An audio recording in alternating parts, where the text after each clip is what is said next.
Je cours, je cours, je cours, je réponds à mon téléphone. Des fois, j'ai l'impression d'être harcelée. Après avoir été aide-soignante puis infirmière en hôpital, Catherine a ouvert son cabinet en 2019.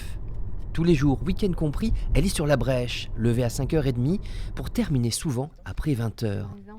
Le matin, quand je dois me lever, mais j'en ai les larmes aux yeux d'épuisement. Mais devant les patients, il faut pourtant donner le change, soigner et apporter du réconfort.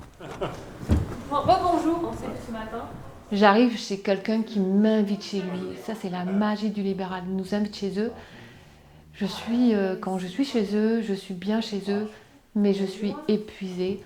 À ce rythme dévorant se rajoute une pression administrative. Entre les tournées du matin et du soir, la pause est occupée à remplir les dossiers et à répondre aux rappels de la CPAM très tatillonne. Il suffit parfois d'une lettre manquante pour invalider une ordonnance.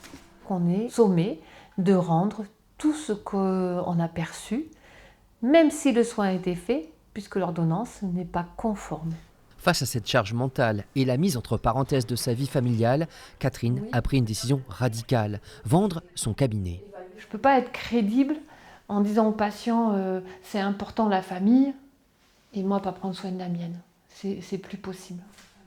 Cette situation n'est malheureusement pas un cas isolé. Dans la ruralité, c'est pire. Les infirmiers libéraux payent par ricochet la désertification médicale. Ils se retrouvent à intervenir au-delà de leurs compétences et sont au bord de l'asphyxie.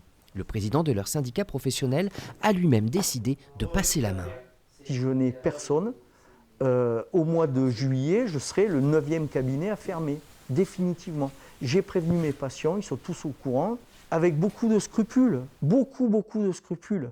Parce que quand j'entends une dame de 92 ans qui me prend la main et qui me dit si vous arrêtez, je meurs, je vais mourir demain, je veux dire, ça me prend aux tripes. La Dordogne compte actuellement 920 infirmiers libéraux. Jusqu'à quand ?